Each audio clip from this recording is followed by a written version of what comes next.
Gentlemen, welcome to our candidates, Anthony Browne, Ian Sollom, Greef. Welcome everyone to Sawston Free Church. The church is delighted to host this occasion every election. We see it as an essential part of our engagement with the wider community and its well-being.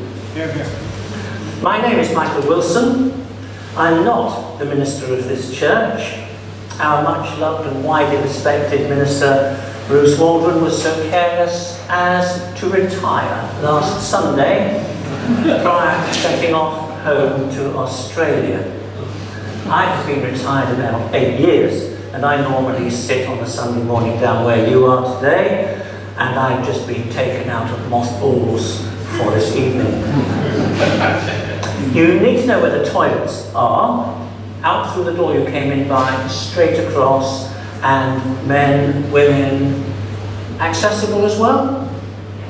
Yes, as accessible also if you come up to this end, there's an accessible toilet at that end as well. Fire escapes. We have 2 fire escapes operating in this building.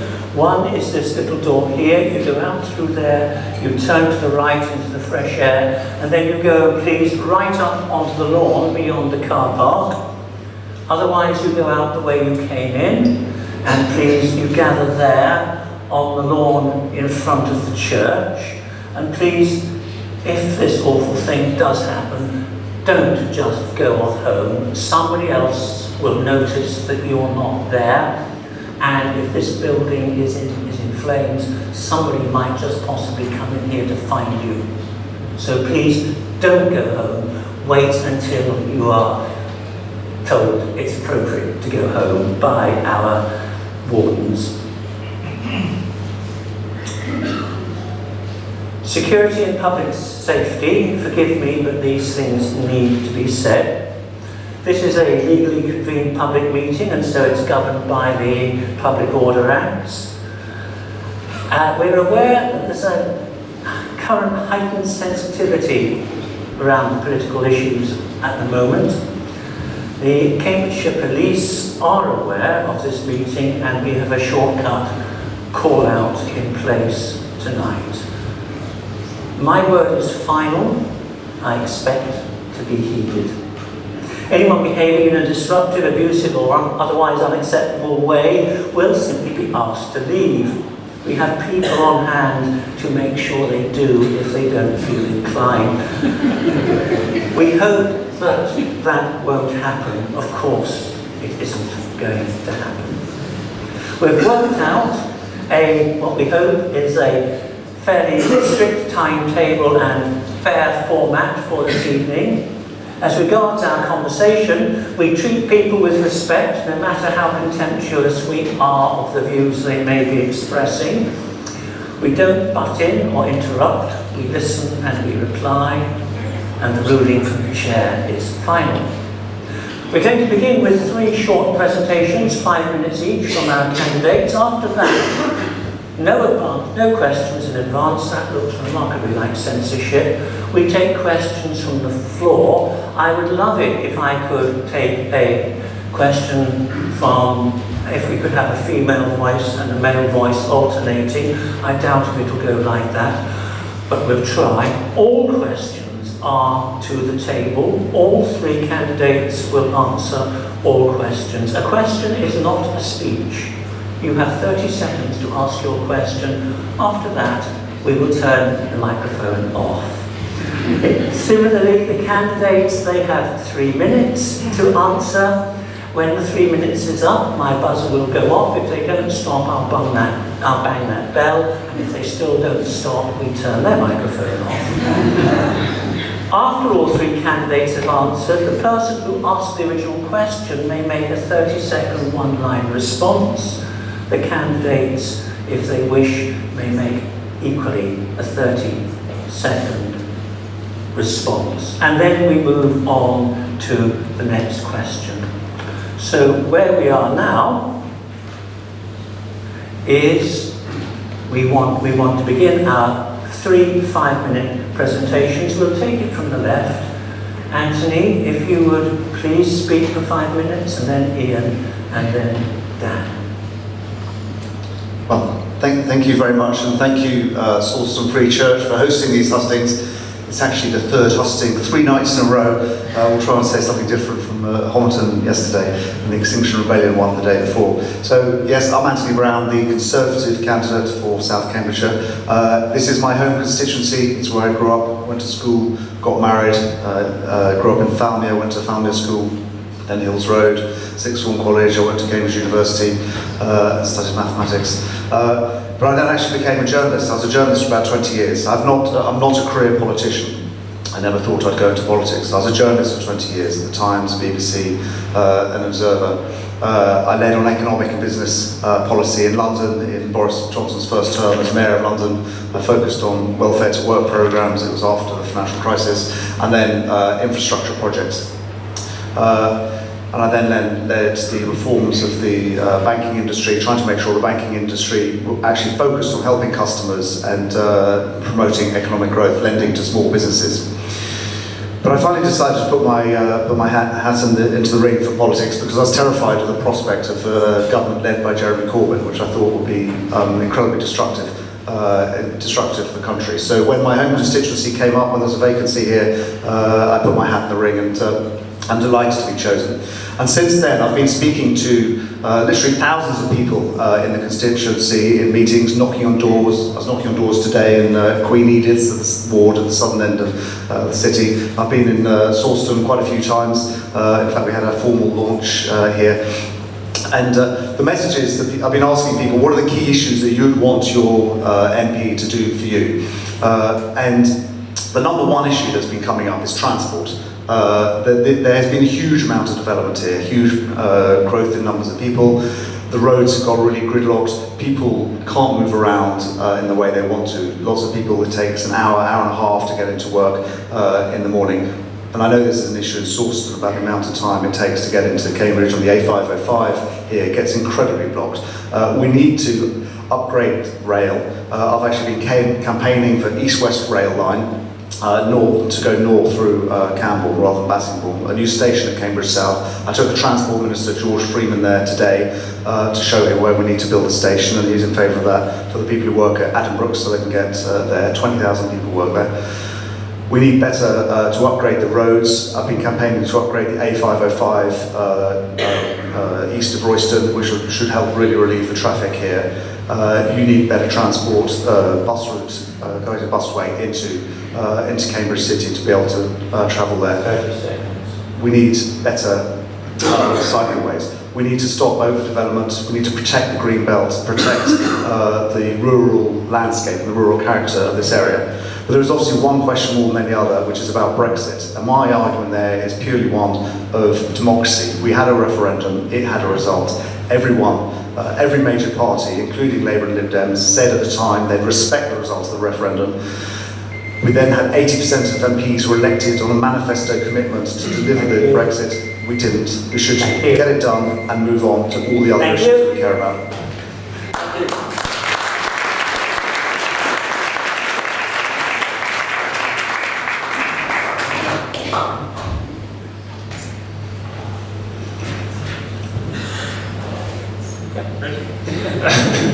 Just checking. Thank you. I'm Ian Sollom, and I'm the Liberal Democrat candidate. This election shouldn't be about Brexit. It should be about public services, education and the NHS, and the chronic underfunding there's been in the last 4 years. It should be about the climate emergency and the catastrophe that faces us when our planet warms and we lose biodiversity. It should be about our homes, affordable homes and sustainable communities. And it should be about our values as well. And standing up to the march of right-wing populist nationalism. And because it's about all those things, it is about Brexit. It's about drawing a line in the sand and saying, no. This constituency voted for Remain, and the Liberal Democrats have been clear that Brexit is a folly that will do damage to this country. It will damage our international relationships, it will damage our economy, and it will stop us doing all the things that we want to do to fix the problems that really matter: climate change, a housing crisis, underfunding of our schools, particularly in South Cambridgeshire, and the NHS. Now, I've lived in Cambridgeshire for over 14 years now. Like many, my wife and I came to study at the university, and we've stayed. We really love this part of the world. And we made our home in South Cambridgeshire. We moved to Grantchester in 2012 with my then baby son. And he now goes to school in Coton, a primary school in Coton. And last year I was really proud to be elected as a district councillor in the Liberal Democrat landslide last year in the local elections. It's a real privilege to represent my community. And as your MP, I know I could do so much more. I think I have the background to do so much more. As I say, I studied at the university, I did a PhD in astrophysics. And the last 9 years I've been working in helping businesses to make better, more evidence-based decisions. I think we could do with more of that in politics right now. If you care about all those issues that I mentioned, the only way that we're going to fix those things is if we stop Brexit. You can't invest in public services if you crash the economy. You can't raise standards if you plan to deregulate. You can't lead in the world if you don't lead in Europe and have a seat at the table. So a vote for the Liberal Democrats is a vote to stop Brexit and build a brighter future. And I urge you to do that on the 12th of December. Thank you very much.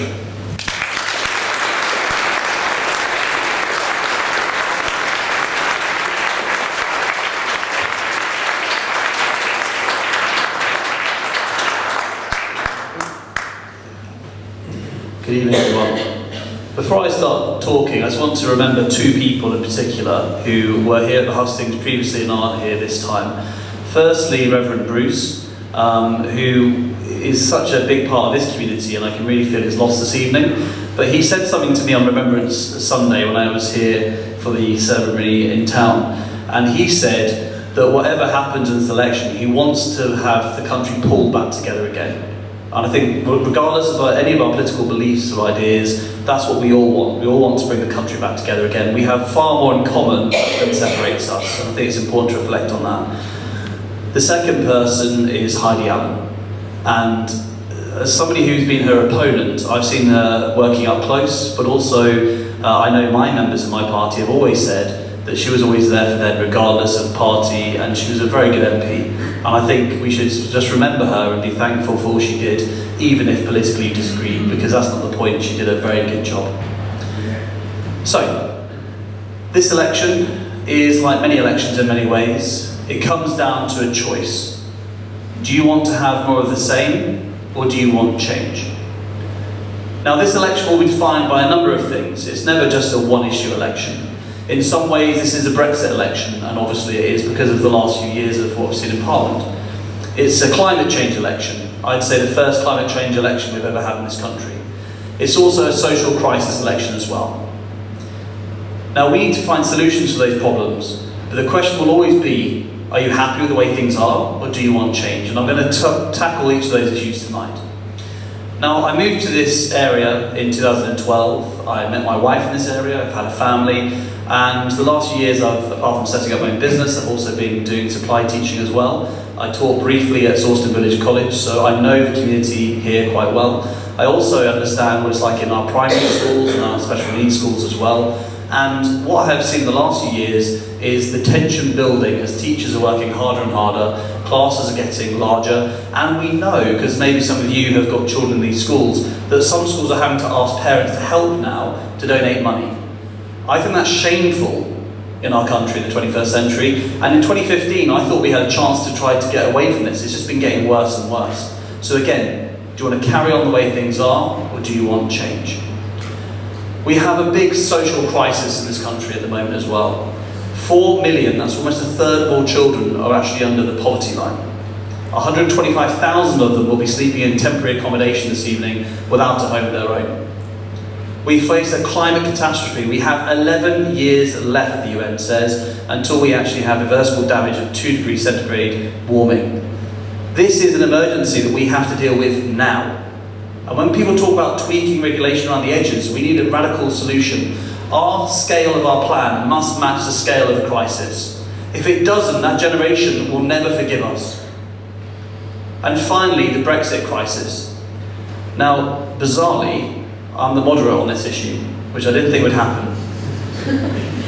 What we've seen is the Conservative Party with Johnson's deal. You're going to be told this evening, I'd imagine, but you are told in the media that we're going to get it over the line somehow, and then it's all going to go away and it'll be fine. That's rubbish. We know that we've got at least 7 years, if you look at just other similar trade deals around the world, of negotiations, and potentially at the end of 2020, we could even have a no-deal situation still. That's one option.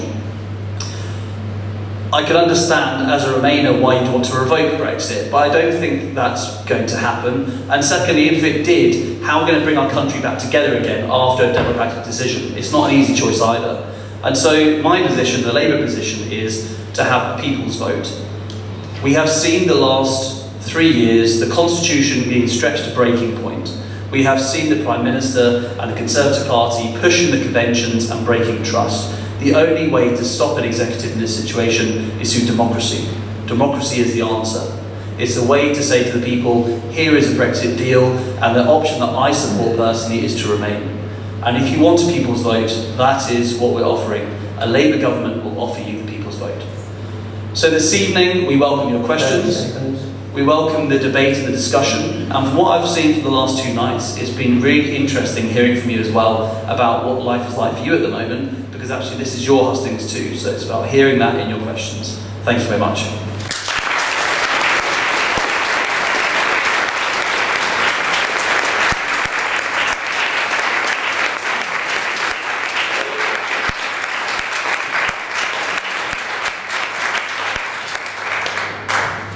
So now we come to our questions. I think we're going to discover we've been far too generous with our time. 30 seconds is far too long for a question, but we said 30 seconds, so that's what it is. Our first question, please. There's the first hand. We'll start with you, sir.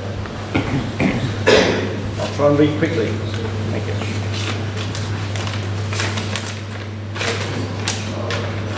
How's that? Oh, good. Sorry.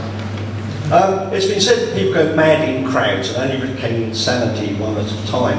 And examples of such madness include persecution of heretics, witch hunting, 45 years of licentiarism, pseudoscience and the Soviet Union, and of course McCarthy Reds under the beds, anti-communist history. 10 seconds. Say again? 10 seconds? 10. Oh, sorry, what am I doing now? I pressed the wrong button. There's only a little bit to go.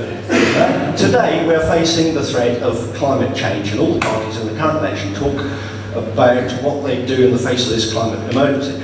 Despite it being a fairly simple matter to show, if you've got any scientific background, that carbon dioxide is not causing climate doom. And even if it were, we could cut our emissions to nothing and have no effect in the face of China and India.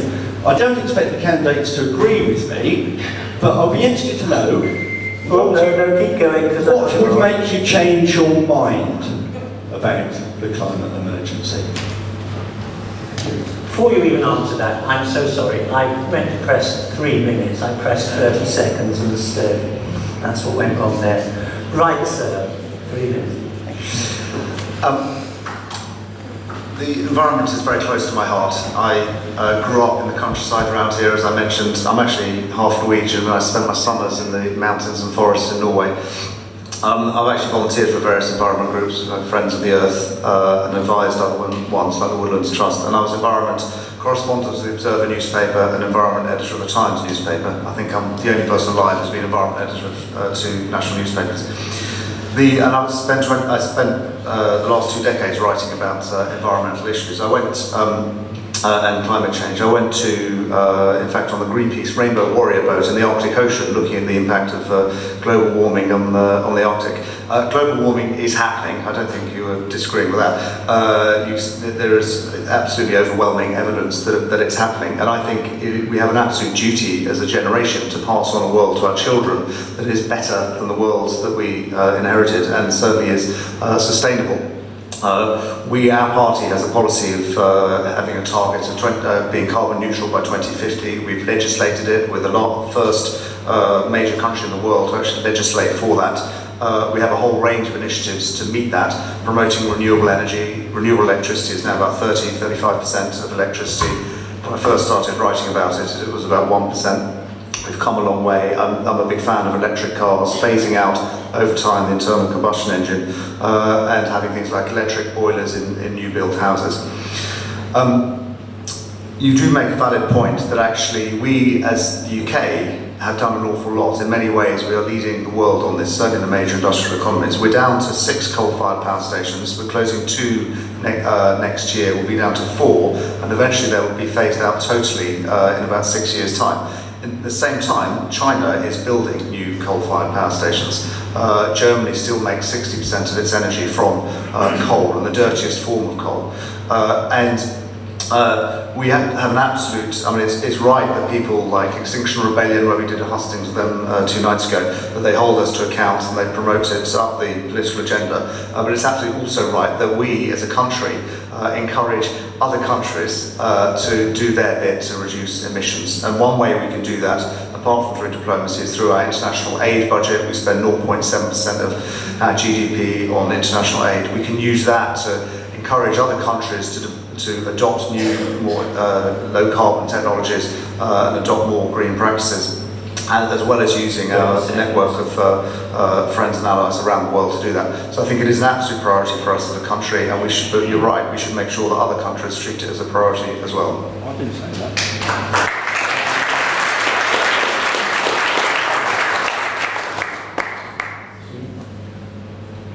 Thank you. So I think your question was specifically what would change my mind on climate change and the approach that the Liberal Democrats are advocating, at least, to tackling climate change.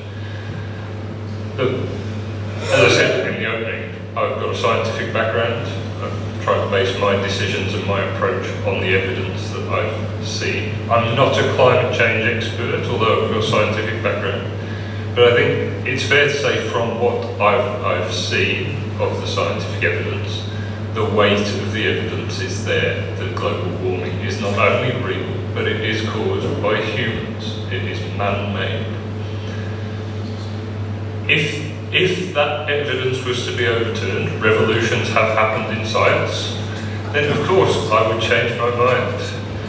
But at the moment, we have to respond on the weight of scientific evidence, and the weight of scientific evidence suggests that man-made global warming is real, and we need to do something about it. And the fact is that the UK should be taking a lead on this. I see it as an opportunity for the UK.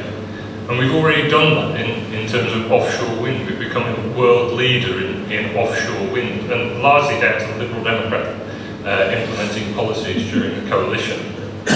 But we could be doing so much more. We've actually gone backwards quite significantly in the last few years. Under the Conservatives, we've seen a scrapping of the zero carbon home standards, an ending of the Green Deal that helped homeowners improve the energy efficiency of their home. We've seen a vote for the expansion of Heathrow. A really unambitious target on the phasing out of sales of new petrol and diesel cars. The Conservatives even closed the Department for Energy and Climate Change. So we haven't really made much progress. Now, what's required is a credible plan for getting us to net zero emissions. And the Liberal Democrats have a plan, not just a target. So the target is 2045, but that's the end point of a plan that takes us through to halve emissions by 2030 and to reduce them to 90% by 2040. And that includes all sorts of detailed policy proposals, like insulating, a major programme of insulating homes over the next 10 years, so 30 million homes in 10 years, increasing renewable generation to 80% by 2030, bringing forward that phasing out of sales of petrol and diesel cars. That will require major infrastructure investment in charging infrastructure. So all these policies, I encourage you to go and look into the manifesto and see the detail of the policies, because we're the only party that has a credible plan on this. Thank you. Right.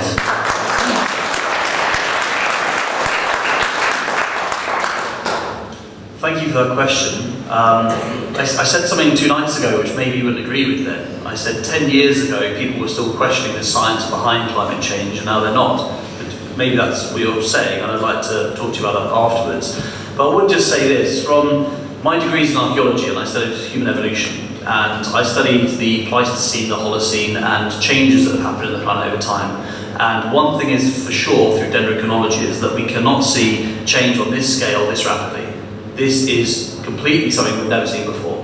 There have been ice ages, there have been warmer periods, and we're in one now. However, it's not been like, for instance, the hottest day we saw in Cambridge and the whole of the country this summer. It's not been, for instance, the last few years when I was working in Africa, the dry season's getting drier, animals are dying. There are huge changes on our planet right now, and that from personal experience is my experience of why I think climate change is happening, and the evidence from the UN is also in line with that as well. So I don't think that would change my opinion unless something changed, like Kane said, if it was changed, then I guess my opinion would change. That's a bad quote, by the way. But the UN is saying now there is 11 years left until catastrophe. And if this was another sort of crisis, say for instance a banking crisis, then the government would step in straight away and put the money where it had to be. And notice that is what happened. If this was a war and we're under like an existential threat from another nation, we don't start talking about regulating our way to safety. We would actually step up and say we have to do something now because we have a crisis now. And that is why the Green New Deal by the Labour Party is the most radical, because the scale of the problem is on a scale we've never seen before. We're saying that we're going to try to completely get rid of the carbon, so net zero carbon by 2030, or the vast majority of carbon by that date.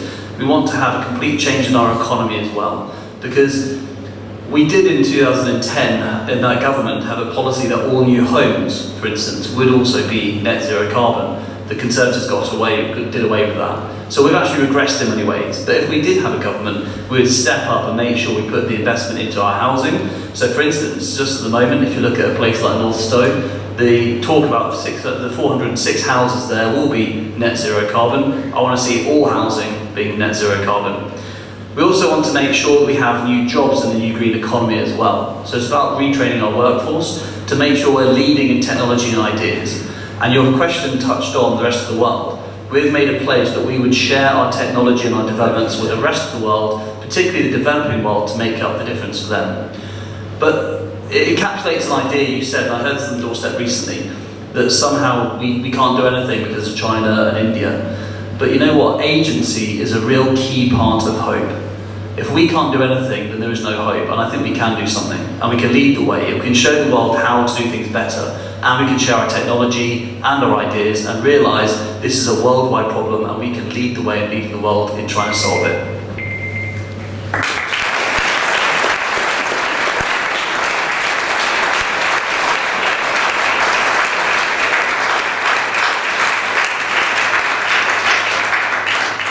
Do you wish to come back on that?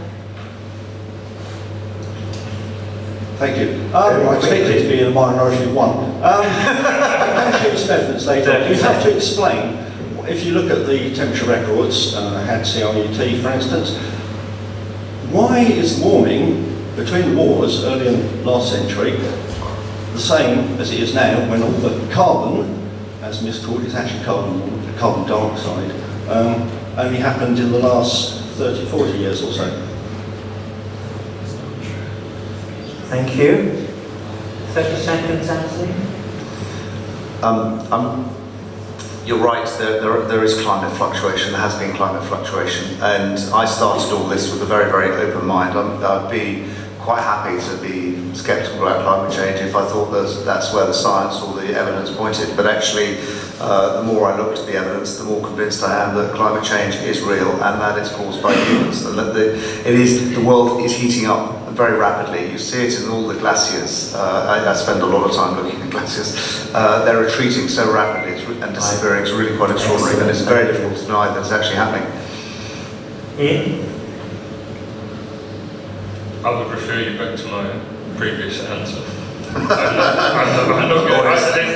There's nothing to add. I'm not going to persuade you. If you'd like to present your evidence to me afterwards, I'd be pleased to hear it.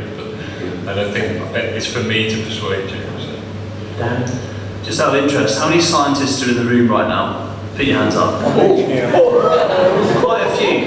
Now, scientists know you don't look at just an anomaly, you look at the pattern, and the pattern is quite clear.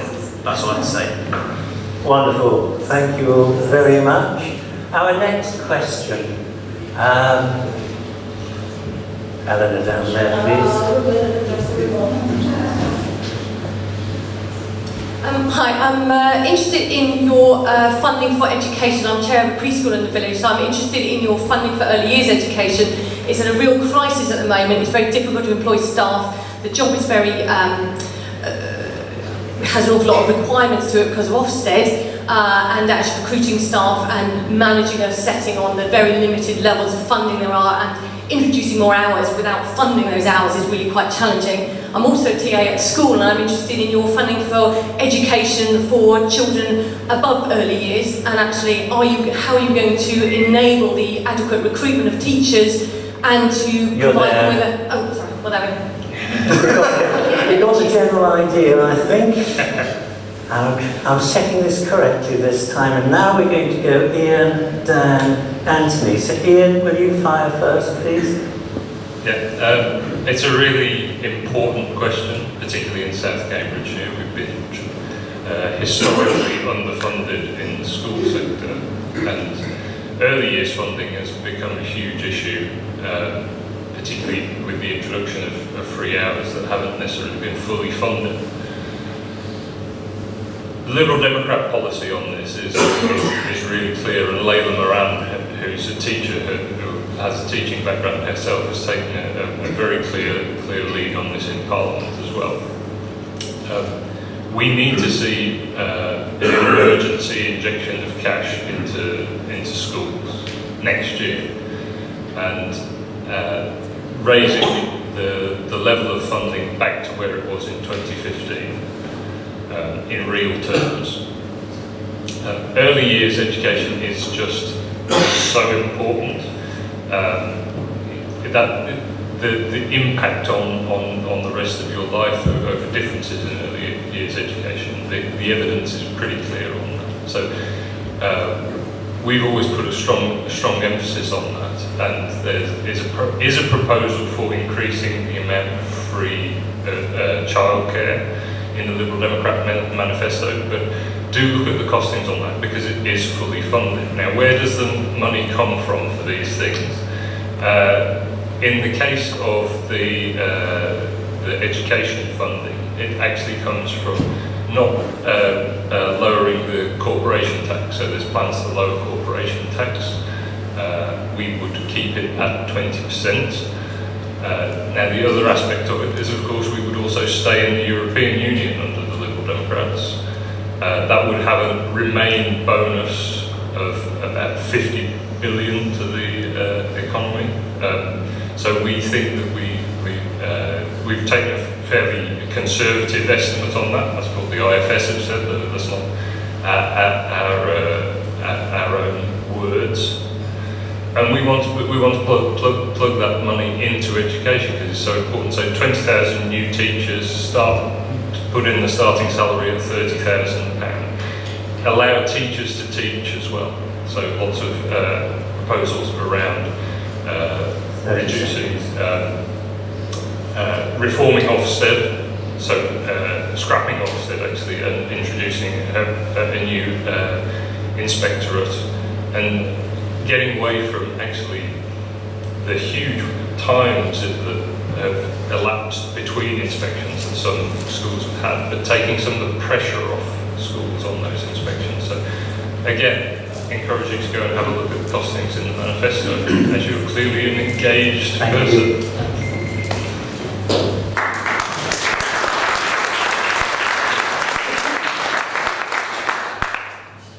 Well, this is an issue very close to my heart as a teacher, and like I said earlier, I have seen schools, all sorts of different institutions and the way they're being affected. Also, my children go to nursery, so I know how expensive that is. In 2017, I'm sure many of you are aware that the County Council decided to cut the funding to most of our short start centres. And I went to the council meeting and I asked them, why do they give themselves an allowance increase whilst at the same time taking away short start centres from the most vulnerable, the poorest families in Cambridgeshire? They took that on board and they still gave themselves a pay increase and cut the centres. In terms of education, we now have parents who are receiving letters from their schools asking for funds because, as I know, in fact, somebody wrote a letter who's in this room today with a school that they're chair of governors at, with a huge gap in the funds for next year. And I know that parents want to help, but why should head teachers have to ask for that money when they should be funded in the first place? And here in particular, Cambridgeshire, we get some of the worst funding in the whole country. So one of the things that I'd make a priority is to make sure I stood up for our schools to get fair funding, to give equal parity with other schools around the country. So in terms of our plans, we want to make sure that schools are reinvested again. It's the same sort of situation we had the last time we had to have a Labour government. The NHS, the schools get left behind, and Labour has to step up with a radical plan to put money back into them again. We want to keep class sizes down, they're getting larger and larger. This is not good, it's hard for teaching. We also want to make sure we try to give more value to all subjects. Why is it that some subjects in the schools are being written off now, and the focus is completely on maths and English, and my subject, history, which isn't a bad one, of course. But there are other subjects which are equally as good. And actually, you know what? Education should be about setting people free, really helping them to express themselves, to learn about their different talents, as a way to try to grow and develop, and also to find jobs in the future they want to do. We have a system right now where it's more like a production line, and we have kids going through classes, all doing the same stuff. Well, why can't we have them branching out a little bit more? But we also want to have as well 33 hours of childcare for 2 to 5-year-olds, to really help families, because that is a social justice issue, and 1,000 new short start centres in every community. And that is a way to really give that sort of justice and help to those families who need it. And I think the best advocate for that is Angela Rayner, somebody herself who said that the short start centres gave her so much and helped her and her family. So for that reason, Labour is the best party for teachers, for families, for children. It always has been, and it will be if it gets voted in on the 12th of December.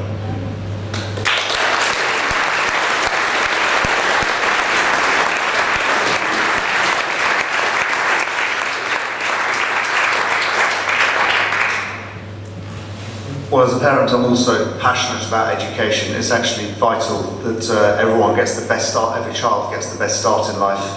It's one of the roles of government is to ensure there is a step ladder to help people get up and make the most of their lives, and that's part of why I'm in politics. And you only get good education if you actually fund it properly. And one of my campaign themes has been improving education funding in South Cambs. It is, as Dan said, below the national average. It's £400 per pupil per year below the national average here. We get less money per pupil than in any other county around us. This is a result of a 20-year-old funding formula that's just been changed sort of incrementally. What the government has now done is introduce change the funding formula, so there's a minimum guarantee for the amount of money per pupils, £4,000 for primary school pupils and £5,000 for secondary school. And South Cambs benefits disproportionately from that. So it'll increase funding here by about £200 per pupil per year. It will come in over about 2 years. That is a big increase, but we need to go absolutely further. And I have had discussions with the Treasury about it, with the Chancellor's office, saying we've got to get more money into education here. Early years is critical. I think one of the things I did when I worked for the Mayor of London, I was responsible for skills policy in London, and we looked at where the money is best targeted. I was responsible for the London Development Agency, which had £600 million a year to spend and the London Skills Forum, which actually oversaw the money for further education. We looked at where we should best target the money to have the greatest impact, and there's quite a lot of scientific studies on this, and actually early years is where you can have the most impact. That kids, by the time they're 5 years old, if they don't have parents who can teach them to read and write at home, if they don't have parents who spend a lot of time with them, then they'll start school with a real disadvantage.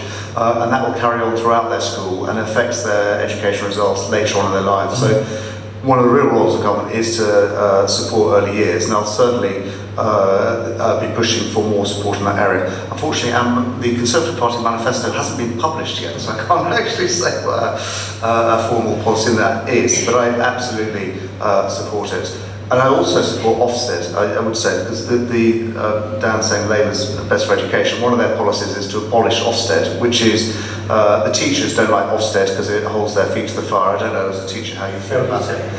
Ofsted is absolutely essential to make sure that schools keep their standards high, that it's essential that the interests of children for a good education is looked after, and we have to keep Ofsted.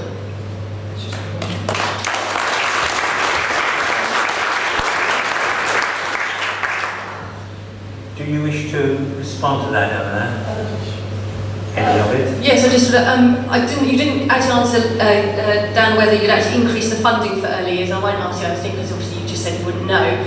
So the actual funding formula, would you increase it? And also, Ofsted has reduced teachers to data processors at the moment, and children are just data. And if you want to keep Ofsted, please can we get back to children being children and look at the learning and the benefits that come from that learning, not just the data at the end of the day.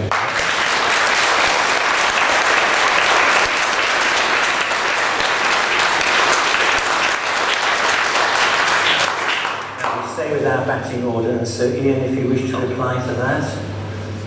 Well, I wholeheartedly agree on Ofsted, and that's exactly why we're proposing to scrap Ofsted and have a new inspectorate of schools that really looks at the whole child and the well-being of the child as well, because that's how they will learn best. Less teaching to the test, scrapping SAT Key Stage 2, for example. Those kinds of improvements are really what we want to see. That's excellent, thank you. And it's Dan next. Yes, we will increase the funding, to answer your question. And about the Ofsted point, it sickens me how some schools were found to be outstanding, haven't been inspected for like 8 years now, because apparently they're fine. Now the staff won't even be the same in that 8 years, of course we know the children definitely won't be. So I don't think the system's working. Secondly, I've known teachers burning out, worried about what Ofsted wants, and then when you meet the Ofsted inspectors, they're kind of much more pleasant than you'd really expect. However, the schools are terrified, and so they're working towards a test. And we know teaching to the test is bad in our practice, so why is running a school in that way a good idea? So it's clearly not working. Thank you. Anthony? I definitely didn't say Ofsted was perfect. I mean, I completely understand your criticisms, and I see it as a parent. I see it as well. The Ofsted does need reforming. I don't think it needs abolition, but it does. Clearly, children have to be treated as children. And if teachers are just data processors, then actually they're not doing their job of teaching and inspiring children. So yes, reform of Ofsted, and I would absolutely push for further funding of early years education, as I did when I had control of the budget in the City of London. As I said, I don't know party policy yet because we haven't published it. Thank you. So now we went back to our questions. We went male, we went female. Let's go male down in that corner, please.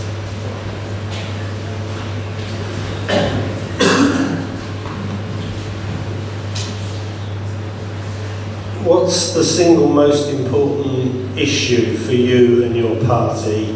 What are you going to do about it? And a one-word answer: nuclear power, yes or no?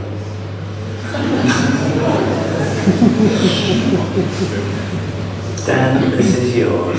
Right, one issue, that's really hard, isn't it? When there's so many issues, but I think, okay, so in terms of what I was saying earlier on, and catastrophe, climate change is the biggest issue because there's no getting away from that.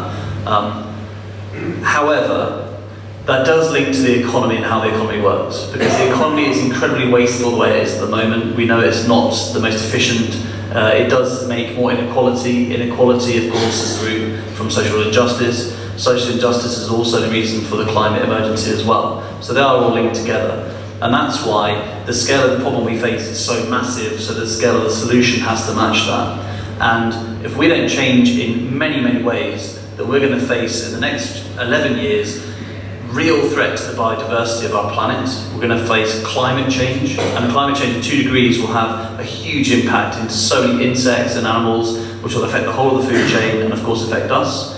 We're looking at the future with climate change, the potential of whole areas like the Delta in Bangladesh, where between 7 to 10 million refugees may be created when they lose their homes. These are all social injustices. But while the West goes on as it is at the moment, in this wasteful way, living off the poverty of the developing world, we're not going to ever get to the root of that. So we have to change now, and we have to be leaders in the world and take our responsibility, because this country started the Industrial Revolution, and now it's time that we gave our technology to the rest of the world with the Green Industrial Revolution as well. So I'd say that is the most important issue. With regards to your question on nuclear power, yes or no, what we've seen in the last 5 years or so is renewable energy. I'm coming to the answer. This is an introduction to the answer. We've seen a huge change in the way that renewable energy is becoming much, much cheaper. And because it's become much cheaper, and because government is going to step in under a Labour government to help it become more affordable, that's the way we should be going. So I would say nuclear power, no.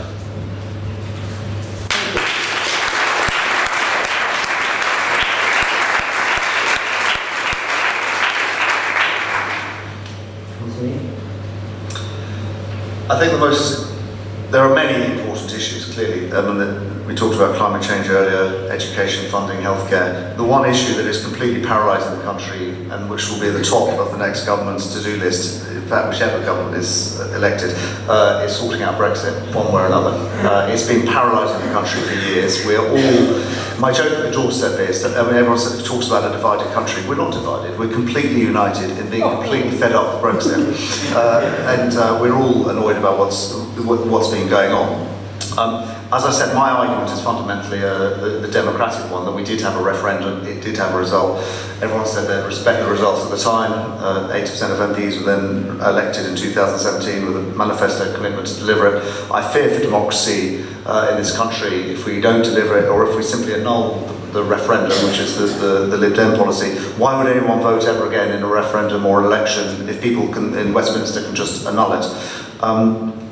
The Labour Party policy is a second referendum. I really can't bear the idea of another referendum. Another referendum campaign. And I understand the arguments for it, but one thing I can guarantee is if the Remainers don't respect the results of the first referendum, that the Brexiteer, 50% of the population or so, will not respect the results of the second referendum, and then you'll have calls for a third referendum, the best of three, and it will just carry on. And basically, this election is a choice between having the Labour Party has, all the polls to say, virtually no chance of actually forming an outright majority government. The choice is between a Conservative majority government that can just get Brexit over the line in the best possible way, and then move on to all the other issues that we've been talking about, education, climate change and everything else, and focus on those, and all the issues that affect people's day-to-day lives. Or we'll end up with, if the Lib Dems do particularly well, we'll end up with a hung parliament. And either that will be another general election. We had 2 general elections in 1974, it could happen again. Or if the Lib Dems will go in coalition with Labour and you'll get Jeremy Corbyn in number 10. So vote Lib Dem, get Jeremy Corbyn.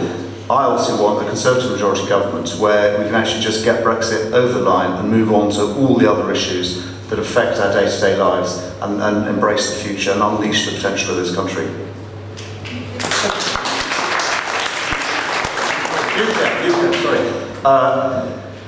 I'm purely, this is more than one word as well.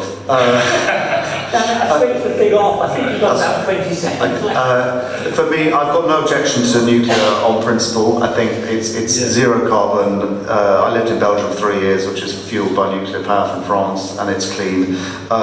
It's really one of cost, and if it is, you should produce the cheapest, cleanest form of energy, and if wind power is a lot cheaper than nuclear, then we should do offshore wind farms. We'll call that in. Thank you.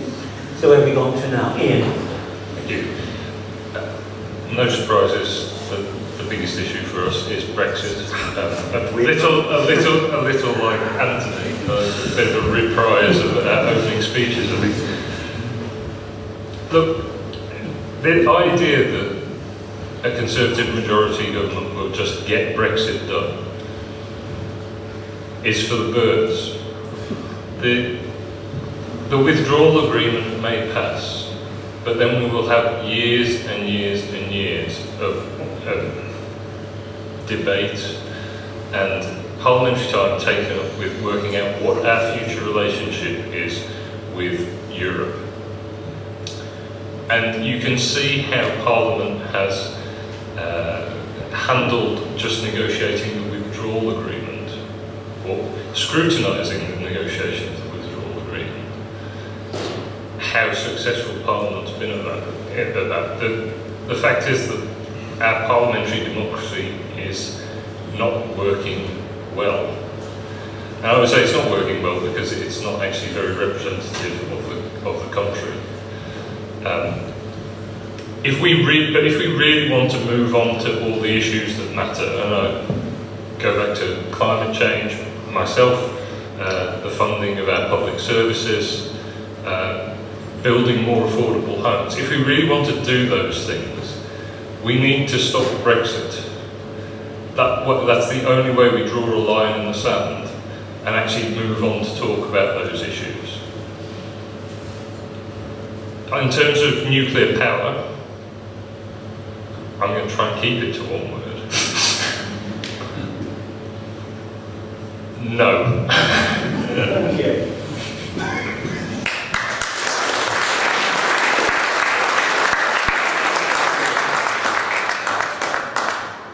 Do you wish to come back with a 30-second one-line, all right? If you don't do something about the planet, then it doesn't matter whether we're in Europe or out of Europe. And nuclear power isn't clean. You have to deal with the waste of it.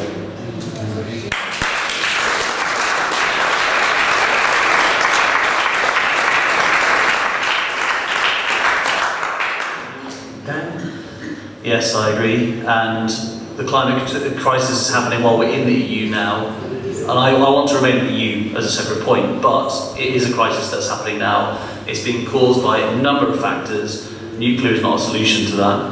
And Brexit is also from an social injustice as well. We could go into that in many details, but the climate catastrophe is 11 years.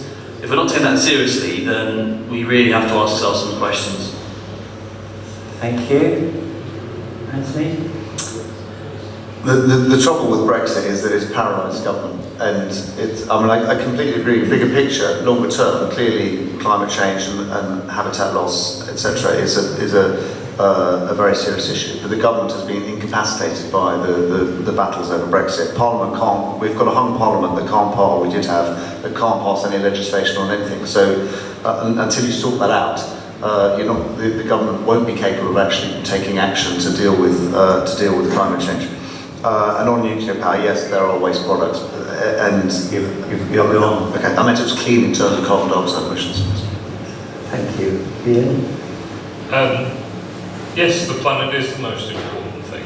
I think the UK should be leading the world on climate change. But to lead the world, we should be leading in Europe, and the best way to do that is to remain in the European Union. We will be able to influence, have far more influence, exercise far more influence as part of the EU. As 28 member states that we can help set standards for and targets for net zero carbon by 2050, binding targets. You've gone. Thank you.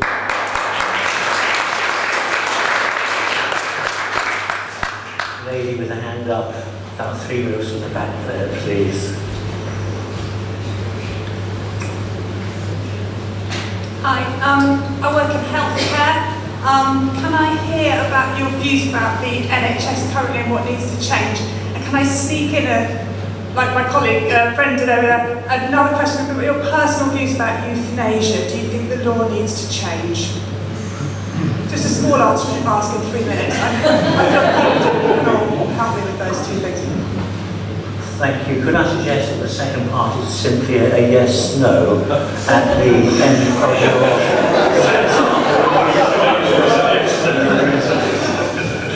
perhaps I'm not sure I should do that. No. You'll be first on the list. Thank you. Now we go in reverse order, so although you started last time, Dan, you start first this time as well, please. Certainly. So, in terms of NHS, I think the biggest mistake that happened, well, apart from the coalition government, but the other biggest mistake that happened was the Health and Social Care Act in 2012 by Andrew Lansley, a local MP.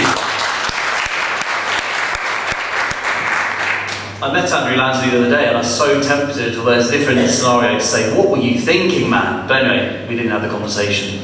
But the thing that changed then was, of course, that the privatisation of the NHS really ramped up, and now it's £10 billion of our budget for the NHS goes into private hands.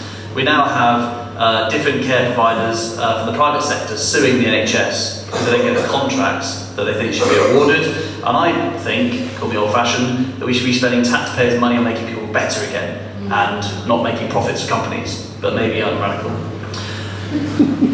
The second thing that happened, which is a very interesting change, and it does make a lot of difference, and I think it ties into what Priti Patel said yesterday about poverty. The Conservative government has very much changed responsibility from the government to local areas. So our CCG is £75 million in the red now. It's got a massive hole in its budget, just like many other parts of the public sector. And they're now asking in consultation what we should treat and what we shouldn't. Well, that's the implication. So what will we not treat in the future? I think it's disgraceful that we pay our taxes fairly, well, most of us. We pay our taxes fairly, and we don't get a fair service for that because it's been cut and cut and cut. And the Labour plan is returning spending to around the average as it has been for the last half a century. It's not more radical than it's been in the past, it's just what we should expect and what we've actually missed out on. The other thing is, of course, the health minister is no longer responsible for your health any longer. That's been a complete break. Now, Labour had this idea that Nye Bevan, the first health minister, was there to make sure that everyone was healthier. But because it's been cut up and divided, there's no overall responsibility any longer, hence why you've got the CCG doing as they're doing. So I think put in the money that has to be put into the NHS straight away, and that's the first thing that would happen with the Labour government. And secondly, reverse all privatisation and make sure we keep the NHS safe from any future potential trade Trump deal, which really worries me in all honesty. And if you're not aware of this, there have been meetings between civil servants and Americans about what might happen to NHS under Johnson's deal. So we've got to, whatever happens, make sure that just doesn't happen. The trickiest question of all, euthanasia. Got this? 30 seconds. I'm just going to sit here for 29 seconds. Euthanasia is one of those things that I personally find really tricky, and saying yes, no is going to be very difficult for me. I don't want people suffering and pain at the end of their lives, and that worries me, but at the same time I really worry that that can be abused in some way and people's lives can be ended in a way that they shouldn't be. And so at the moment I'd say I'm no for euthanasia, but I'm always somebody who wants to learn more, because I'm a compassionate person who wants to learn more about these things. And I think it'd be arrogant to say just yes or no, but at the moment it's probably on the no side. We're there.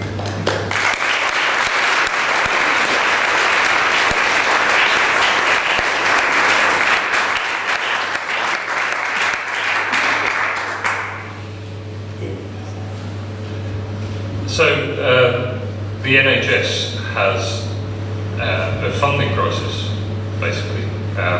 That's the biggest problem at the moment. And Dan talks a lot about what the Labour Party can do, but the question you have to ask is it credible that they can put the money in? We're very clear about where that money comes from for the NHS. We would put a penny on the pound in income tax to pay for, that would generate about £7 billion a year to go into the NHS, and crucially, social care, because it needs to be more joined up. And there are policies proposed to make local authorities combine their budgets better with the local NHS trusts on joining up that social care with the hospitals. In terms of specific changes on the NHS, I think we actually have a manifesto commitment to adopt changes to the the Health and Social Care Act that are proposed by the NHS itself. So we're listening to the service in that sense, and recruit more nurses, reintroduce bursaries, more bursaries for nurses. Make sure that immigrants that staff our NHS feel welcome. Once again,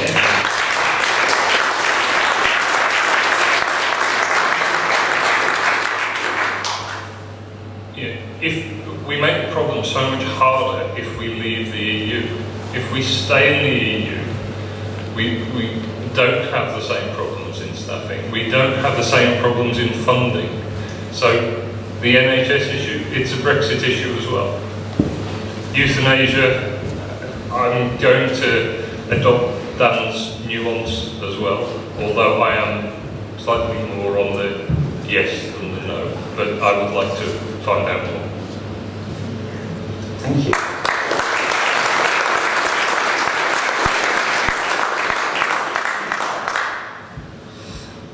So I used to be health editor of the Observer newspaper between 2000 and 2002 under the last Labour government, and at the time I wrote lots of stories about crisis in the NHS, winter crisis and funding crisis. So it's not a new thing. I'm a passionate supporter of the NHS. We are, as a government now, investing far more money into it, many tens of billions and more going into it over the coming years, including, we just had an announcement recently of another nearly £1 billion for Addenbrooke's to start the process of building a new children's hospital there, and followed by a specialist cancer hospital there. We already obviously have the Royal Papworth, the heart hospital, and that investment will ensure that we get far better treatment in South Cambridgeshire and Cambridgeshire more generally than we have at present. We also need to improve GP practices and the provision of GPs. It's a big issue in South Cambridgeshire because the population has been growing so rapidly and provision has actually fallen, has ended up falling behind proportionally. So I know there are quite a lot of people in South Cambs who end up having to wait 6 months for GP appointments. Not 6 months, 6 weeks, which is completely 6 months for me. 6 weeks is bad. 6 weeks is completely unacceptable, and we definitely need to have more funding for GP practices to bring those appointment times right down. Social care is, you mentioned, is clearly a huge problem, and knocking on doorsteps, I hear it time and time again, and people in real despair, and it is an absolute fundamental thing, which I'm sure I don't know if we all agree, but certainly absolutely agree. Clearly people need to be able to grow old with dignity, and I don't think people should have to sell their family homes in order to pay for it. The government has announced a social care initial plan, putting an extra £1 billion into it for longer term care. I'm certainly very open to actually funding it from the state generally, but I think it does need cross-party support, because it's one of those things that going forwards we have to have all the parties agree. We can't have a system where every time there's a change of government they rip up the system and start again. This is far too important for that, and these are people's lives that are that are so directly affected by it. On euthanasia, same as the other two really. I can see the arguments for it, and I can see the concerns about it being abused, and I see when you see people who've got terminal illnesses flying off to Switzerland to Dignitas clinics to end their lives, it's difficult not to feel really sympathetic towards them. So I'm certainly open to a change of law on euthanasia, but I'd only agree to it if we can be absolutely convinced about the safeguards that it protects vulnerable people's lives, people who've got mental health issues or whatever else. It absolutely mustn't be open to abuse. Thank you.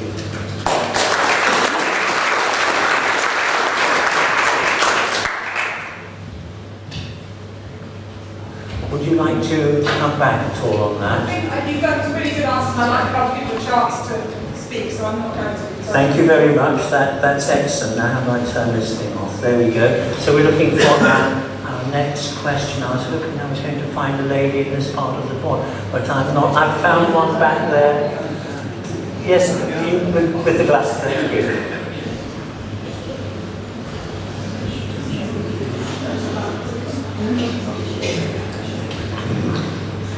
Does the panel agree that the current welfare system is fit for purpose?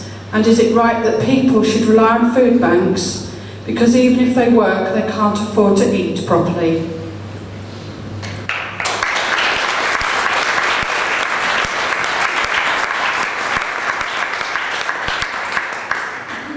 Thank you. We now start with Anthony for this one. So I might give a slightly unexpected answer here. I think it's a real stain on the world's fifth largest economy that people do have to rely on food banks to get food. This is not, we have the resources to deal with this, we have the wherewithal to deal with this, and I certainly think I would absolutely, if elected as an MP, push hard to make sure we resolve it. We should not, as a country, need food banks. So is the welfare system fit for purpose? There are clearly lots of problems with it, and I'm not sure anyone's really denying it. The principle of universal credit, I think I absolutely support, that people should be better off if they work. You cannot have a system, the old benefit system is so unbelievably complicated with so many withdrawals that first of all no one understood it, but secondly if people went into work they would actually get no reward for it. So I was actually, when I, some time after I left university, I was actually unemployed, I was made redundant and I was unemployed for a while, and I got, I remember getting some work, some shift work, and I think I got like £250, including housing benefit and job seekers allowance, as it was called. I earned 200, and I earned some money from this shift work, and they took away all my money apart from £2. So I'd work 2 weeks for £2, and I realised from that actually what the government is telling me there is that I shouldn't work, and it's ridiculous. And actually you've got to have a benefit system where if they do some work, or they do bits of work, they end up better off as a result. And that's what universal credit was aiming to achieve. Has it been introduced perfectly? Clearly not. And actually one of the big issues is transforming from a fortnightly to a monthly payment, and also then paying people in arrears. And that was a mistake. I think they could have done it. They absolutely should have done it in a far more sensitive way, taking into account people's experiences in their day-to-day lives. And lots of people obviously clearly don't have money to reach the end of the week or to reach the end of the fortnight, let alone the end of the month. And so the system absolutely should have been designed in a way to make sure that nobody ended up with extreme hardship as a result of it. But the fundamental principle of it I totally support, but it does need reform in the way that it works. Thank you. Where are we going next? Dan. So to answer your question, no, it's not good enough. And austerity was a choice. Austerity is an economic model that was adopted by the coalition, and we've seen it under the Conservatives subsequently, and it didn't have to happen the way it did. The problem is that if you look at, for instance, a number of issues to do with this, like the PIP assessments, I've been contacted in 2017 onwards by people who have been really badly affected by this. People who can't work, who have then had to go to a hearing to be told they can work when they clearly can't, GP letters being ignored, an assessment done on just one day, so that one view of that person is the judgment that's made, and then I've been told apparently a lot of people can appeal and try to go against the decision. That can be quite successful. However, many people can't, they're not able to, they don't have the confidence, they don't know how to, or in awful cases, people have died before you can get to that stage. That's social injustice. Universal credit, the idea was good, but the rollout was really poor. And what you saw was people going for 5 weeks without any money whatsoever, somehow being able to cope and survive, and that wasn't good enough either. And now food banks, and people like Jacob Rees-Mogg would have you believe that somehow the medieval squire should always donate to the food bank for the peasant to go and get their food, but I personally think we can do better in the fifth largest economy. We have been better than this before, and we should be better in the future. I think we should look after everyone because we're one society. We're not just individuals getting by in life, we've got a responsibility to each other. And if the government has no responsibility, then that's when you see these problems happen. Now what's interesting is, the economic argument for austerity is now out the window. Labour has won that argument. It was very much made in 2010 that we had to cut and cut and cut, including taxes for the most wealthy in society, where they became wealthier and wealthier. And now we see the Conservatives are trying to effectively reverse the damage they've done in the past. So let's reinvest in our people, let's reinvest in our poorest in society to really give them an opportunity. And one of the biggest areas of problems that we have to try and face is inequality, because that is the heart of most of this. So if the UK economy was £100, the top fifth would own £60, the bottom fifth would own 60p. While we have that system in place, without redistribution, then we're never going to get to the heart of the matter. And that's why Labour's plan is radical, because the problem is on a scale that we haven't seen for decades. Oh, you're there.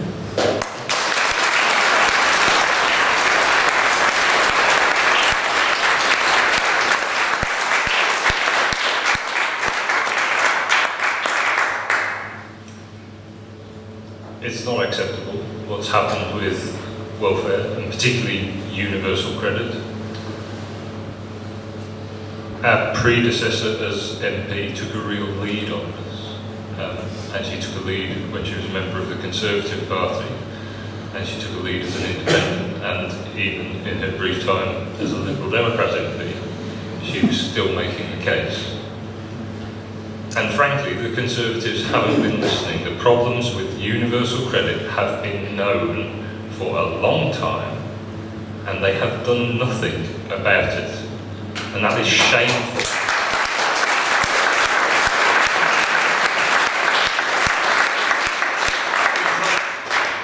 The 5-week wait. There is no need for a 5-week wait. And in the Lib Dem manifesto, we would reduce that to 5 days. The two-child, so-called rape clause, two-child limit, that's just wrong. We just need to get rid of it. Now, I know Labour want to abolish universal credit altogether. I don't think that we need another massive reform of welfare, because I think we will see the same problems with rolling out a new system and confusing people, confusing the people that have to implement it. That is going to be massively complicating the problem. We know the issues with universal credit. It's not perfect, but we know what to do to fix it. And we should be fixing it. So that's what I propose we do.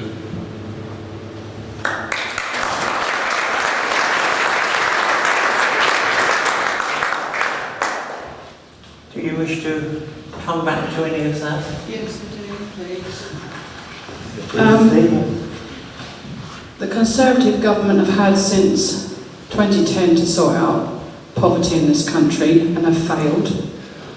The Lib Dem leader Joe Swinson voted for austerity, voted for the bedroom tax, and voted for universal credit. Why should I vote for you? Why should I believe you? Because quite frankly, I don't. The welfare system needs an overhaul, and we need a Labour government to do this country right and get it back on its feet.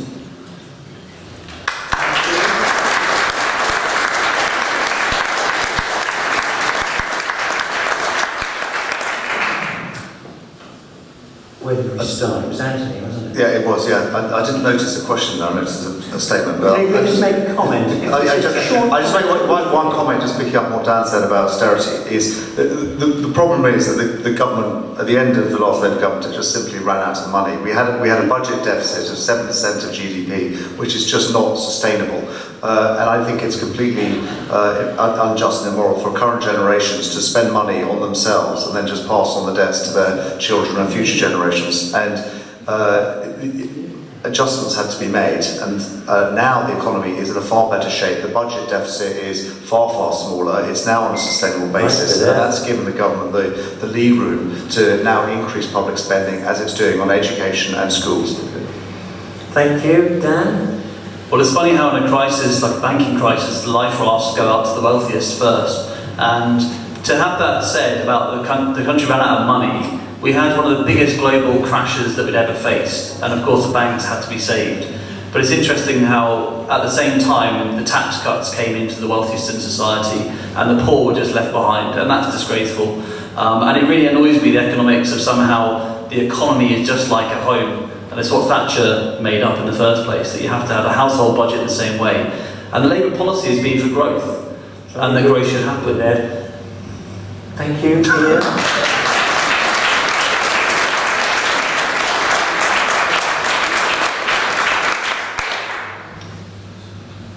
So, to address the Jo Swinson point specifically, she has apologised for the bedroom tax because she recognised that that was a problem, and mistakes were made in the coalition. We can be big and put our hands up that mistakes were made. The question is about right now. Right now, the choice is in South Cambridgeshire is, unfortunately, because of our electoral system, between the Conservatives and the Liberal Democrats. Sorry. Thank you.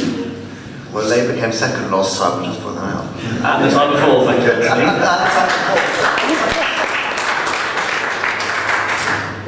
Very my gosh, I'm looking for a question in this corner, but I haven't got one. I have one down there.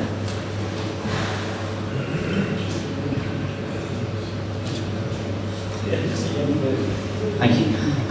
My question is quite short. I think we all know that politics can be a bit of a game, so my question is simply, how will you balance the views of your constituents here and the views of your own party? Because I think Heidi Allen struggled over that at points, specifically over Brexit, and I'd like to know how you're going to strike that balance. Thank you.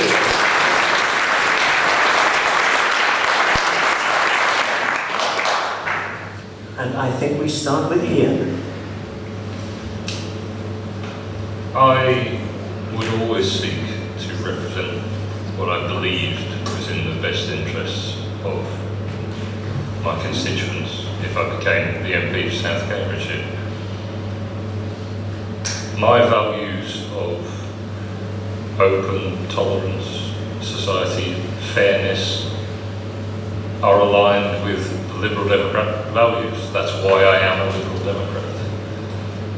And I believe that my party would always be looking out for the same kind of interests that I would be for my constituents. But if there were to ever be a difference, there is no doubt in my mind that I would represent the interests of my constituents over that of my party. And the Liberal Democrats have a good record of allowing their MPs to do that. We don't have the same dirty, strict structure of whipping. Our approach is very much on trying to persuade our MPs without doing favours, without doing backroom deals, but trying to persuade them round to the open. And if we disagree, and if I was to disagree, then I would potentially even lose the whip. And that happened actually in the most recent Parliament. Stephen Lloyd had made a personal commitment, he was a Liberal Democrat MP, had made a personal commitment to his constituents that he would vote for any Brexit deal that came before him in that Parliament. And he stepped away from the whip in this Parliament. And now he's standing back as a Liberal Democrat in this election because it's a new manifesto and he's been adopted back into being a Liberal Democrat candidate. So I would say that there is more leeway within the Liberal Democrats for allowing that independent thought. And we are a party that respects the rights of the individuals, and in the case of our MPs, respect our individual MPs' rights to make the choice about what they think is in the best interests of their constituents. And that's certainly, it's why I'm a bit Liberal Democrat, and it's what I would do as your MP.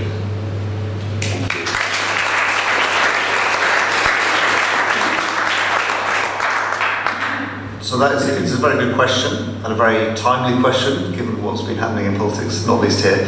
There are two basic theories about being an MP, and all MPs struggle with this, whether you're a representative or a delegate. And what that means is a delegate, you're basically chosen by people, and then you then go off and just do whatever you think is best, and you have your own decision. Or whether you're a representative, and you actually represent directly the interests and issues of your constituents. And and their views, and if they believe something on a particular issue, then that's your duty to represent them. I certainly want to, if I'm elected, I will represent the views of my constituents. That is my role. That will be my role, and to represent it to national government, and to also to deliver national government for the constituency. One of the key roles of an MP, which I've been trying to do a bit of recently, is making sure that if there are policy issues that are important for the constituency, that you make sure that you've got the ear of national government. That's why I went with the Transport Minister today to Cambridge, to the place at Cambridge South train station, to show him the importance of doing that. I hosted Matt Hancock, the Health Secretary here, on a visit arranged with a lot of health workers and to talk about provision of healthcare here, and that is a role of an MP as well. But there is also another issue, which is the manifesto, and a lot of people quite rightly expect you to stand up to uphold your manifesto commitments, and I would break manifesto commitments only with a very heavy heart, and if there's a very, very clear reason for doing that, and actually part of your job is to uphold the manifesto. But yes, I would represent the constituents. That is what I'm there for. I want you to feel that I'm serving you, and that you would want to then, when the time came, re-elect me. Thank you. It's a really, really good question, and I know from talking to Heidi that she did find it hard, because she would say something in Parliament, but she would be really whipped, and I think from other MPs I've heard of as well, threatened, which is horrific. What sort of democracy has people feeling threatened? Something's obviously gone really wrong there. What I would say is this as well though. From canvassing and meeting people on the doorstep for the last 4 years in this constituency, there are a number of people whose voices never get heard. And just because other voices are louder doesn't mean that they're always right. And the job of the MP is not just to listen to the loudest voice, it's also to go out and to meet people of all backgrounds to hear what their stories are. So for instance, I met a resident in a village who said she has to walk a mile to the bus stop to then go and get the bus for about 45 minutes to go and see a GP. She hasn't got much money either, so that's the only way she's got to go. And that's not somebody who's going to be in a protest group, who's not going to be writing necessarily to their MP. She's just struggling day by day to get by. So the Labour manifesto, and let's make no bones about this, is the most radical plan for wealth redistribution in this country. It is one of justice, it's one that's going to make a huge difference to the lives of most people. Because when we go into government, we take the people with us. Because our party doesn't belong to the fracking companies like some, it doesn't belong to the big hedge fund investors, our party belongs to you. So when we're in government, you're in government. And if you want to say something to me as your MP, I will always listen, and I'll listen fairly to everyone the same.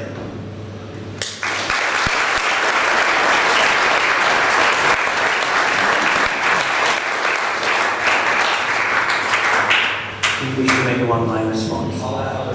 We'll move on. The lady with the blue jumper over there. If it's blue. I don't know if I'll be popular or unpopular asking this question, but at the moment we're in the United Kingdom. And as you can hear from my accent, that's originally where I'm from.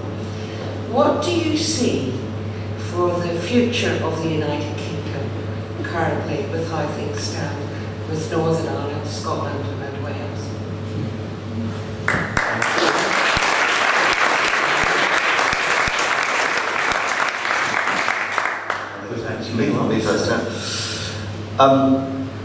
I'm a unionist. I think it's important that I would like Northern Ireland, Wales, Scotland and England to stay together. It's the most successful political union in history. We've achieved huge amounts as a country. We are, as they said in the Scottish independence referendum, better off together. On the other hand, it's also down, I believe in the right to self-determination. So if the people of Scotland really do want to be independent, and the last referendum showed they didn't, that if they want to be part of the United Kingdom, then they should stay part of the United Kingdom. If they want to be independent, then ultimately that's the way it should go. But I am, Boris has actually asked this question earlier, and I'm sure that Ian will pick up on this in his comment. What's more, in the TV debate, he was asked what's more important, the Union or Brexit, and I certainly think the Union is more important. He said he thought the union was more important as well. I think it's, yeah, I'm a unionist, we should try and stay together. Thanks, thank you. That was short and sweet. Ian. So yes, given that the union is more important, and I would certainly agree with that, why would we proceed with a Brexit that divides our country?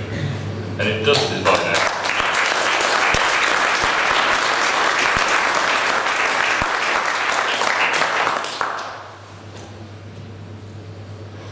The proposal put forward by Boris Johnson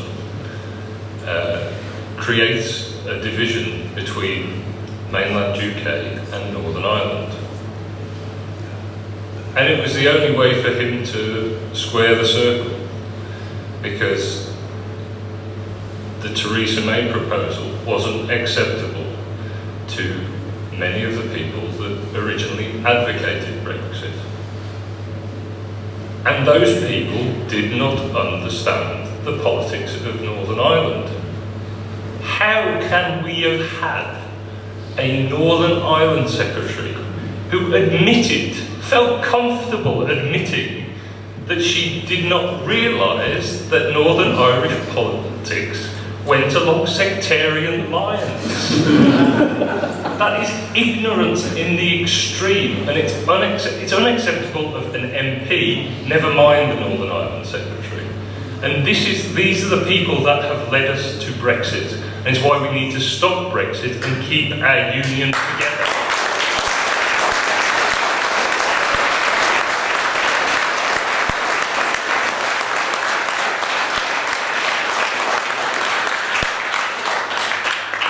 Well, actually, Ian, just to remind us all that it's Boris Johnson who said that the Northern Ireland border was almost as easy as sorting out the border between Camden and Islington. So I'm sure he's got a plan somewhere.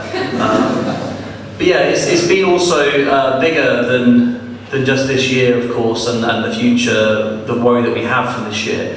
It's also, of course, the DUP being paid all that money to support the government under Theresa May, which I know, because my mother is from Derry in Northern Ireland, is a real political contentious issue and has really, I think, was damaging the peace process already. Scotland at the same time is also saying, well, they voted to remain, so they should have a second chance, and the country is clearly breaking up, and Johnson's deal, as Ian said, is putting the border down the Irish Sea, because the Tories have said one thing, but then as soon as it is convenient, they've just chucked the DUP and that part of the United Kingdom under the bus.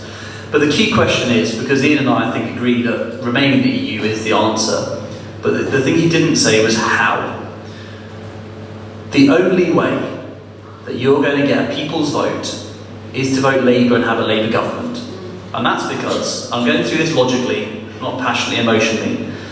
If you have a hung parliament, Ed Davey even said yesterday, the Lib Dem plan is to try to convince Boris Johnson to have a people's vote. That's categorically untrue. Well, I'm quoting what he said. No, you're not. He said, interrupt though, aren't we? He said they're trying to convince Boris Johnson to have a people's vote.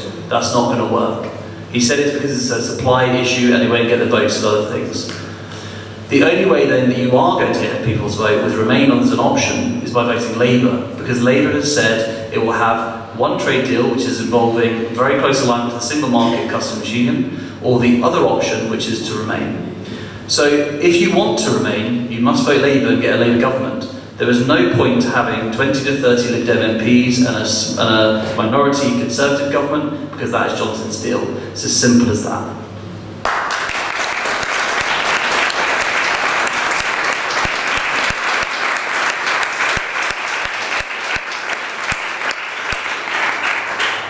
Do you wish to make a 30-second comment? Yes, if I can just add, I have a friend who's been a lifelong Labour supporter, but unfortunately the cult of the personality that's emerging in our politics with the leaders, she has always quoted that Jeremy Corbyn has supported certain fractions in Northern Ireland, and as someone who lived under all the bloodshed and worked in a hospital, the peace process is wonderful. And I fear for that being damaged. But I said to my friend, Do you know what? Boris We're there. I'm sorry, we're there. It was a one-liner. Now then, what we're going to do is we're going to ask Anthony, Ian and Dan to give us a one-liner in reply, please. I'm not quite sure what the question was there.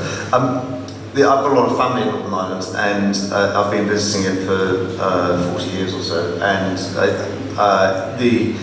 it is fantastic how much has improved in that time. And I remember when I first went there about 40 years ago, being shocked by the soldiers on the street and the armed police, and people just having this incredible suspicion, not knowing whether you're Protestant or Catholic, and not talking to each other. And it is completely transformed there. And the young people in Northern Ireland now, they are so much more relaxed. But they have friends across the sectarian divide, and obviously, the police stations are demilitarised, etc. And it is fantastic. And we really mustn't let it go back to the old ways. It would be absolutely tragic. Thank you. Ian? We absolutely mustn't go back to the old ways, and that's why we need to stop Brexit. Is to vote Liberal Democrat in South Cambridgeshire, because the way to stop Brexit is to stop Boris Johnson getting a majority. And it's absolutely clear that the Liberal Democrats are the strongest opposition in South Cambridgeshire. We have won the district council, we have won the European elections within this area. We are polling better than the Conservatives in this constituency. So if you want to stop Brexit, vote for the Liberal Democrats in South Cambridgeshire. Well, I won't use this very sensitive issue as a party political. I think it's far too important for that. And with regards to peace, the peace process has got to be maintained. About your comments about my leader, Jeremy Corbyn wants peace in that land, as do I, does everybody, because otherwise we can't go back to what we had. My mother grew up in the 70s in the Troubles. I think it was her mum's cousin was shot on the doorstep, who was a judge, and he was killed by the IRA. So we can't go back to that situation. We've got a generation of children now who have not known violence, and we cannot let them slip back into that situation. So all parties, I think, we must work together to keep Ireland peaceful.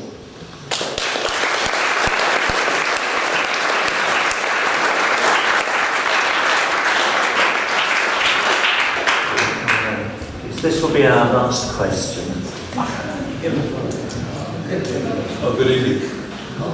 I was talking between asking between the magic money tree question and the moral turpitude, but as it's the last question, I think I'll go with moral turpitude. When we've got a Prime Minister who lies so easily as he does, has been sacked, is a serial philanderer, what do our candidates say about the state of British politics when we can let a charlatan become our next PM? I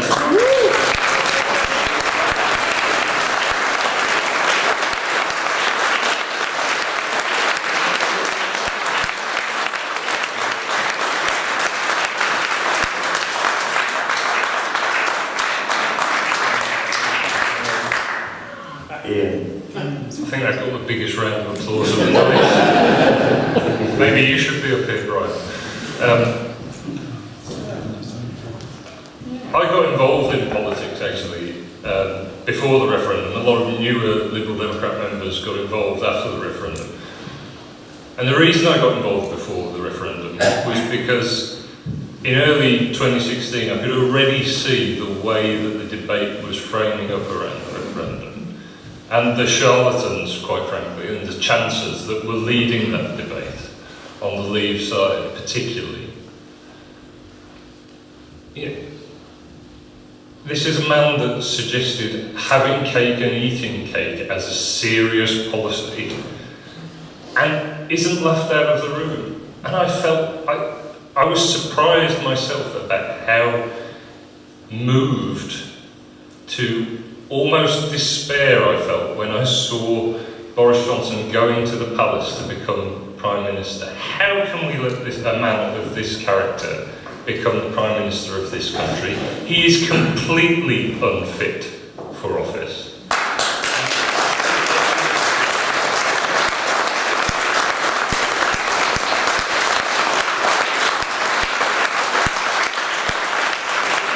It's not just about the lies and the moral character.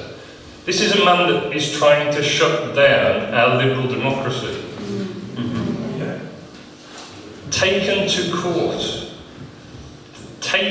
court and shown to, and have the Parliament had to be brought back. This is a man that has no respect for democracy. The only thing that he respects is himself. He is a narcissist. He should not be PM.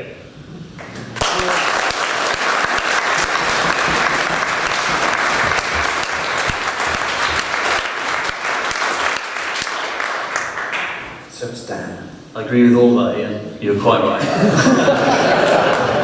Anthony? No. The hard last act. I just want to go through in detail, actually, some of the lies we have heard. The 40 new hospitals. We all know it's a lie. Stop lying to us. We're not stupid people.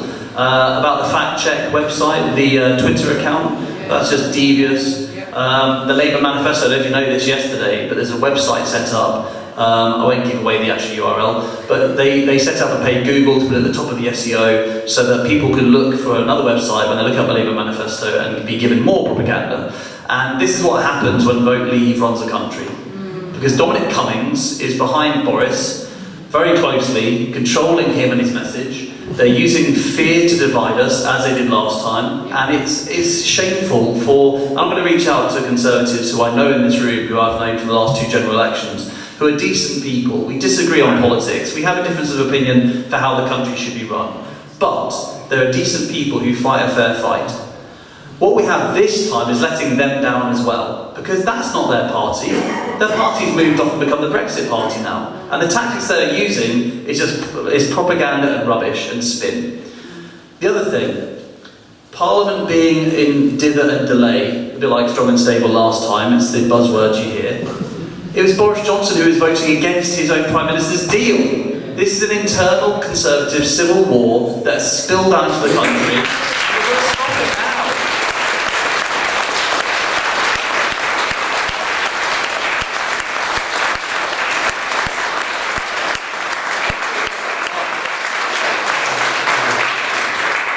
But how? There's only going to be a Labour or Conservative government. That's the way first past the post works. It's not great, and I think we could debate that as well. But it's only going to be one of those two, as a minority or a majority government. Jeremy Corbyn's a man of integrity who is stuck to what he believes and will transform this country. And I'm sorry if other party members don't agree, but I believe that, and that's what I'm fighting for. And over Boris Johnson, I'd have him any day of the week, and a Labour government any day of the week.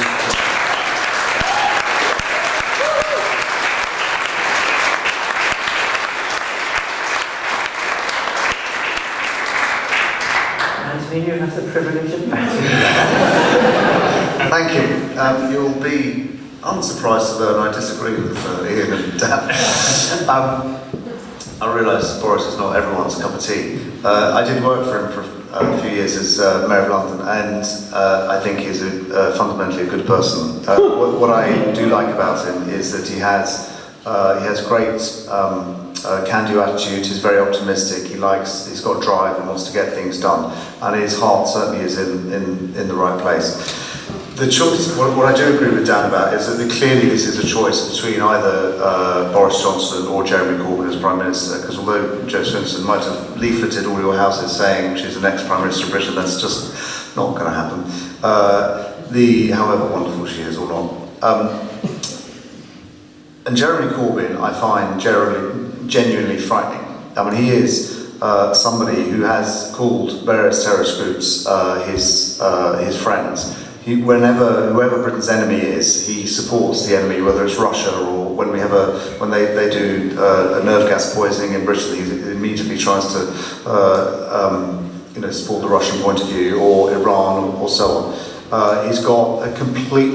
He hasn't learned anything since the 1970s about how the economy works. He hasn't learned anything from the fall of socialism. He's a guy who thinks that Venezuela is the future. I don't want to live in Venezuela, not with the economy that's happening there, where it's got the biggest, second biggest oil reserves of any country in the world, and it's got mass malnourishment and people, huge proportion of population leaving to other South American countries because they just can't survive as an economy. I don't want to live in a country run by Jeremy Corbyn, and I know, knocking on the doors, that actually not many people in South Cambs want to live in a country run by Jeremy Corbyn as well. He's a really, I find him and John McDonnell genuinely frightening people, and the nationalising, wanting to nationalise everything that moves, and 10% of the economy, it will kill the economy within about 24 hours.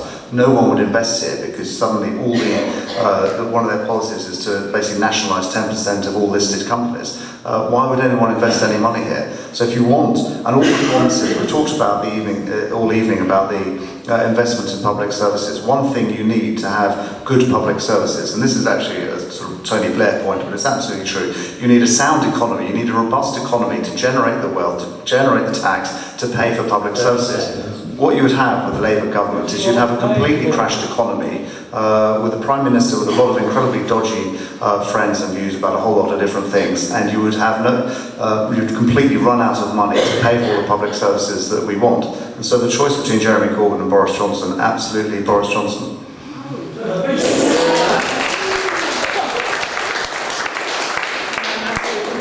If you forego your right of a quick one-liner, we've got time for one more question. Are you happy to do that, or do you want your one? Give him his microphone. We do another question, surely. Probably will claim I put the mic down. Right, next question. Right at the back there. Very honourable, very honourable. Thank you very much, that's very generous. You guys put these people there, and now you're trying to defend Hang on, excuse me. You've got a microphone coming back to this person right at the back. Sorry, hi.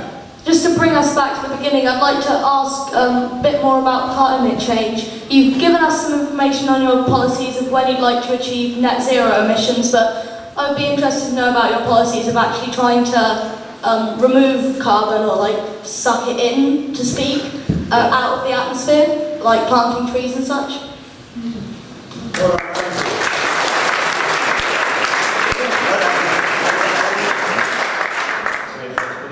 Anthony started the last round, so Ian goes starts the next round. I think it goes Ian, Dan, Anthony. I think is the last one. Is that right? No, Then I speak last again. We've just done that once. We start with Dan, don't we? I'm so sorry, Dan. Yes, you're quite right. It's about trying to reverse, not just trying to change policy, it's trying to undo the damage that's been done already. And we have a very ambitious tree planting policy as part of that. A huge area is how you manage the NHS. The NHS has two things.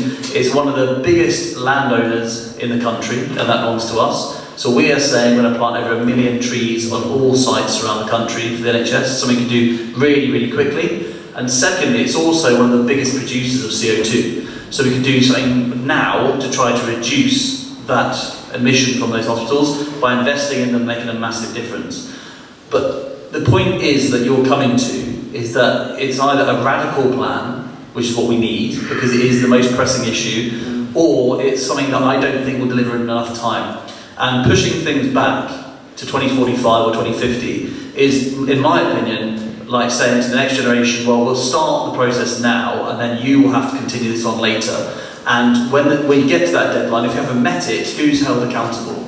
We know from the referendum that the people who proposed it are not held accountable because they're not in Parliament. So in 2050, we've got a very different setup in Parliament and in the government. So that's why Labour's plan is the most radical. And it is saying we have to get virtually all carbon out from emissions by 2030. We don't have a choice in this. The luxury in 2015 and 17 was that people were debating, and Simon Saggers was a Green candidate who was fighting for sooner. The luxury is not there now. If we don't act now, it will be too late. 11 years, that's it.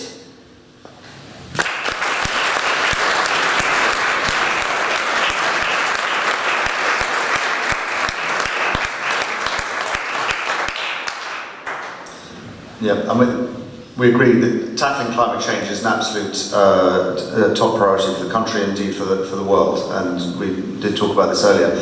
Our target is 2050, which is the target from the IPCC and the National Panel on Climate Change, the UN agency, which has asked countries to meet, and in fact it's also the target set by the Climate Change Commission, which is an independent UK government agency.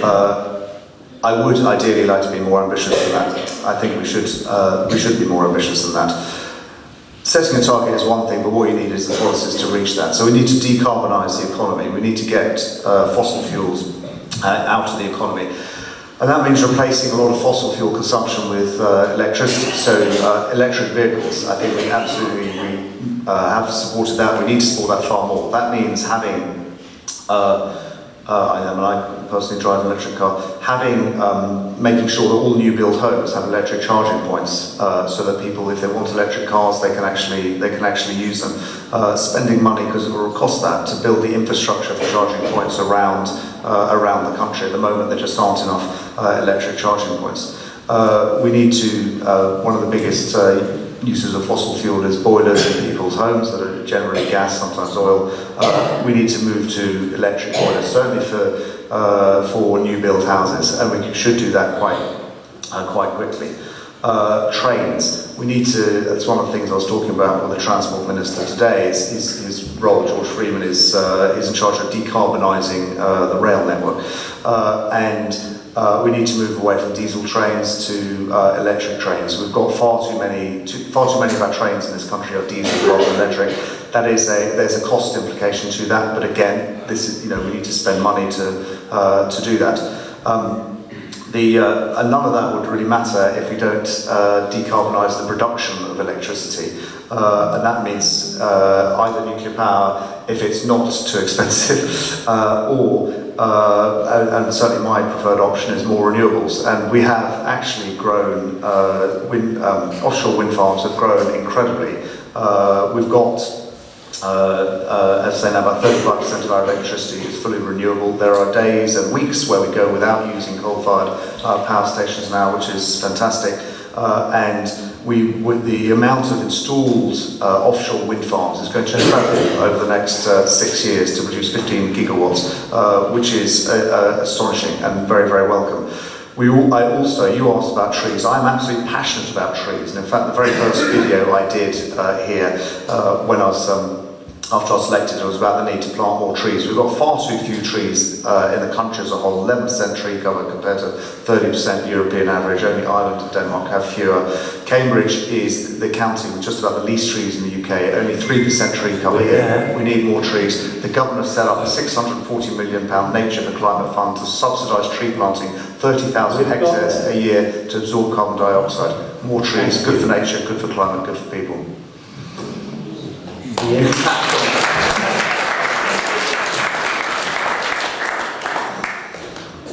So the question was specifically on policies and approaches that would remove carbon as opposed to reduce emissions.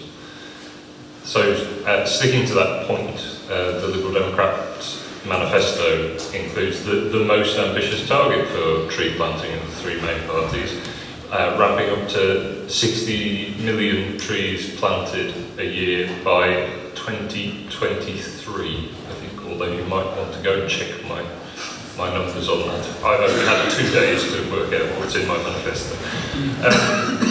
But it's not just about trees. There are other natural carbon sinks, and peatlands are a really important part of that and often ignored, and we would introduce policies to encourage restoration of our natural peatlands. I think it's also about reforming farming subsidies to make sure that the way in which farmers farm is more sustainable and includes a mix of those natural carbon sinks.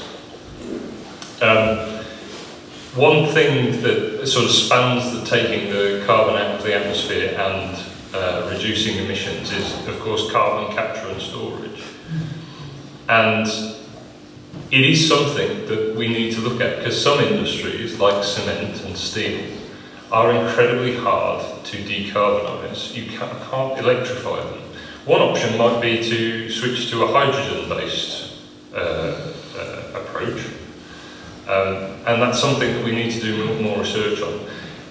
Carbon capture and storage requires more research. There is still no commercial carbon capture and storage plant in the world. There are pilot projects, but no one's proved it as a concept. And that just, I mention that because it just characterises the scale of the solution required. We hear a lot about the scale of the problem, but the reason why 2045 is a credible target at the moment is because that's where you can get on existing proven technologies and the policies that implement and roll out those technologies. Now, we could potentially move much faster as there's more investment in innovation in technologies that will help solve the climate crisis. We may be able to move faster, but you don't plan credibly on a revolution. You have to plan on the existing technology and then be more ambitious with your investment in research and science to do better.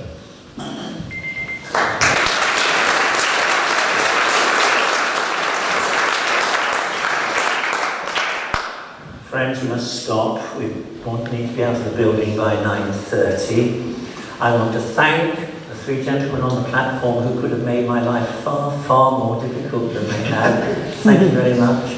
I want to thank you people for the way you've conducted the evening. I want to thank the people who worked incredibly hard at very short notice to set the building up, to set the occasion up. And I wish to say thank you and good night.